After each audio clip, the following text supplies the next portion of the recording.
অৱশেষত চৰকাৰে দেখুৱাই দিলে যে অসমীয়াসকলৰ যে একো পাৱাৰ নাই, একো যে শক্তি নাই, একো যে কাম নাই, সেইটো মানে প্ৰমাণ কৰি দিলে। কাৰণ আমি বেছিকৈ আটা পাৰি আছিলোঁ, বেছিকৈ চিঞৰি আছিলোঁ যে আমি কেতিয়াও কাহ আনিবলৈ নিদিওঁ, কেতিয়াও আমি কাহ ছাপোৰ্ট নকৰোঁ। কিন্তু এতিয়া কি কৰিলে, ভাৰতবৰ্ষটো বাদেই দিয়ক, মানে গোটেই সোপা কাম, গোটেইখিনি সমস্যা আমাৰ অসমতেই জাপি দিলে। এতিয়াও আমি একো কৰিব পৰা নাই, তেতিয়াও একো কৰিব পৰা নাছিলোঁ, তেতিয়াও আমি চিঞৰি আছিলোঁ। এতিয়া চিঞৰাও মানে বন্ধ কৰি দিছে। কাৰণ এতিয়াতো আপুনি প্ৰতিবাদো কৰিব নোৱাৰে। কৈ দিছে জিপি সিঙে যে যদি কোনোবাই ৰাজপথত আহি প্ৰতিবাদ কৰে তেওঁ মানে বেলেগ ব্যৱস্থা লোৱা হ'ব। কাৰণ আমি স্বাধীন দেশত নাই, আমি স্বাধীন দেশত নাই যদিও আমি 15 আগষ্ট তাৰিখে স্বাধীনতা দিৱস পালন কৰোঁ, কিন্তু আমি স্বাধীন হোৱা নাই। কাৰণ আমাৰ স্বাধীনতাখিনি আমাৰ হাতৰ মুঠিত নাই, আমাৰ স্বাধীনতাখিনি আমাৰ পৰা কাঢ়ি লৈ গৈছে।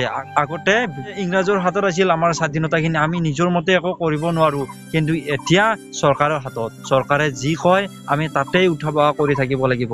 কাৰণ আমি স্বাধীন দেশ এখনত নাই। এতিয়াও আমি ক'ব নোৱাৰোঁ যে আমাৰ দেশখন স্বাধীন হৈছে। আৰু যদি স্বাধীন হ'লহেঁতেন তেতিয়াহ'লে আমাৰ এটা ক'ব লগা থাকিলে আমি ক'ব পাৰিলোঁ হয়। আমি কিবা এটা মানে প্ৰতিবাদ কৰিলে আমাৰ কথা চৰকাৰে শুনি লয়। কিন্তু এতিয়া আমি প্ৰতিবাদ কৰিব নোৱাৰোঁ।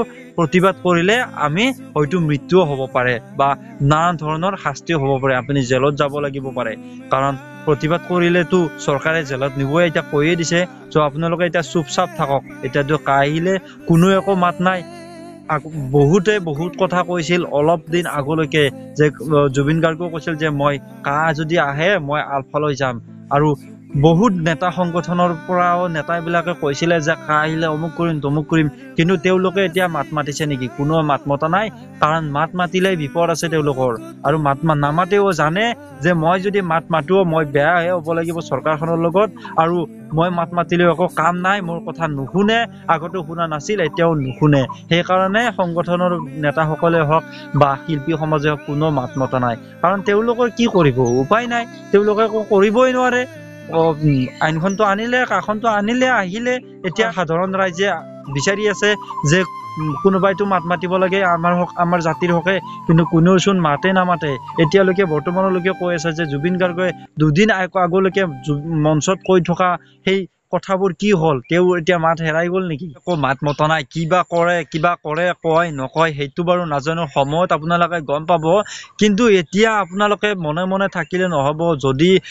যদিও এই আইনখন আনিলে বা যদিও কাহ আহিল, তথাপিও আপোনালোকে মাত মাতিব লাগিব। হয়তো ৰাজপথত যোৱাৰ আজিকালি বৰ্তমান পৰিস্থিতি নহয়, ৰাজপথত যাই প্ৰতিবাদ কৰিব নোৱাৰিব। কাৰণ আপুনি মানে অৱস্থা বেয়া কৰি দিব। কিন্তু ছ'চিয়েল মিডিয়াততো আপুনি মাত মাতিব পাৰিব। আপোনালোকে মাত মাতক ছ'চিয়েল মিডিয়াত, আপোনাৰ মানে ছ'চিয়েল মিডিয়াৰ জৰিয়তে কঁপাই দিয়ক অসম, যাতে আমাৰ অসমৰ মানুহৰ কথাবোৰ গোটেই ভাৰতবৰ্ষই গম পায়, ভাৰত চৰকাৰে গম পায় যে অসমত কাৰ বাবে কেনেকুৱা এটা পৰিস্থিতি হৈ গৈছে। ছ'চিয়েল মিডিয়াত আপোনালোকে মাত মাতক, মাত মাতি কঁপাই দিয়ক ছ'চিয়েল মিডিয়া। ভাৰত চৰকাৰে গম পাওক যে অসমীয়াৰ পাৱাৰ কিমান। সদায় আমি টেটু ফালি চিঞৰি থাকিলে নহ'ব যে আমি লাচিতৰ তেজ আছে, আমি লাচিতৰ দেশৰ অসমীয়া, তো এনেকৈ চিঞৰি থাকিলে নহ'ব, মাত মাতিব লাগিব। আজিও মনত পৰে সেই দিনবোৰ যেতিয়া মানে কাৰ প্ৰতিবাদ কৰিবলৈ গৈ 5জনকৈ ল'ৰা হেৰুৱাইছিল। আমিও মাৰ খাইছিলোঁ, আমিও গৈছিলোঁ প্ৰতিবাদ কৰিবৰ কাৰণে। এই প্ৰতিবাদ কৰিব যায় তাত কি হৈছিলে, আমি পুলিচৰ বা এইবাৰৰ গুণ্ডা বাহিনীৰ মাৰ খাব লগা হৈছিলে। কিন্তু তেওঁলোকেও অসমীয়া, তেওঁলোকেও আচলতে জাতিৰ হকে মাত মাতিব লাগিছিল, এই চৰকাৰৰ বিৰোধিতা কৰিব লাগিছিল। কিন্তু এনেকুৱা এখন দেশত বসবাস কৰিছোঁ যে আমি কিবা এটা আপত্তিজনক কাম যদি চৰকাৰে কৰে, কিবা এটা যদি আমি মানে আমাৰ আপত্তি থাকে, তাত এতিয়া আমি মাত মাতিব নোৱাৰোঁ। অথচ আমি তেওঁলোকক এটা ভোটৰ বিনিময়ত তেওঁলোকে আজি চৰকাৰ গঠন কৰিছে। কিন্তু সেই ভোটৰ বিনিময়, সেই ভোটৰ প্ৰত্যুত্তৰ আমাক কেনেধৰণে দিছে? আচলতে ভুলবোৰ আমিয়ে কৰোঁ। এই নিৰ্বাচনৰ সময়ত এটা ভোট আমি সাৱধানেৰে দিব লাগে। সেই ভোট এটাৰ বিনিময়ত আজি এখন চৰকাৰ গঠন হৈছে। আৰু সেই চৰকাৰখনে ৰাজত্ব কৰিবৰ কাৰণে আজি বিদেশী আনিবলৈ সাজু হৈছে। অথচ আমাৰ অসমতেই, বাকী ইণ্ডিয়াৰ কথাটো ক'বলৈ গ'লে বহুতেই হ'ব, কিন্তু অসমত নিবনুৱা কিমান আছে?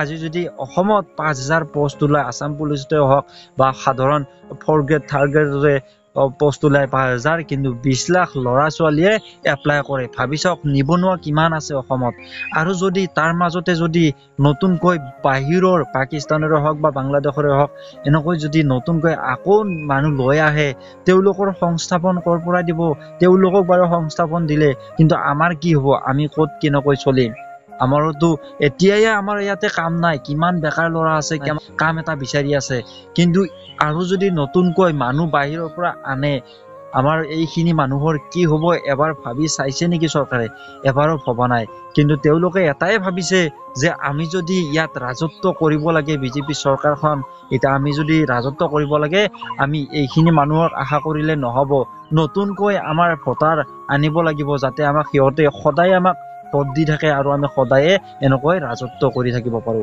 তো তেওঁলোকৰ কথা তেওঁলোকে চিন্তা কৰিছে আমাৰ কথা আমি জনসাধাৰণে চিন্তা কৰিব লাগিব গতিকে আপোনালোকে মাতক ছ'চিয়েল মিডিয়াত হলেও কিবা এটা পোষ্ট কৰি হলেও কিবা লিখক আপুনি লিখিব নাজানে ভিডিঅ' বনাই কওক ভিডিঅ' বনাই আপোনাৰ মতামত দাঙি ধৰক আপুনি মাতক আৰু যদি এইবোৰো কৰিব নোৱাৰে যোনে ভাল কথা কৈছে ভাল আপোনাৰ জাতিৰ হকে কোনোবাই মাত মাৰিছে কোনোবা সাধাৰণ জনতাই তেন্তে তেওঁক ছাপোৰ্ট কৰক তেওঁৰ মতামতক আপুনি সন্মত কৰক বহুত বেছি বেয়া লাগিছে তো উপায় নাই ৰজা ৰাখিছো এতিয়া এক্টৰৰ টাইম হ'ব ইমান আৰু বকি নাথাকো চ' আপোনালোকে মই আশা কৰিছো আপোনালোকে মাত মাতিব বুলি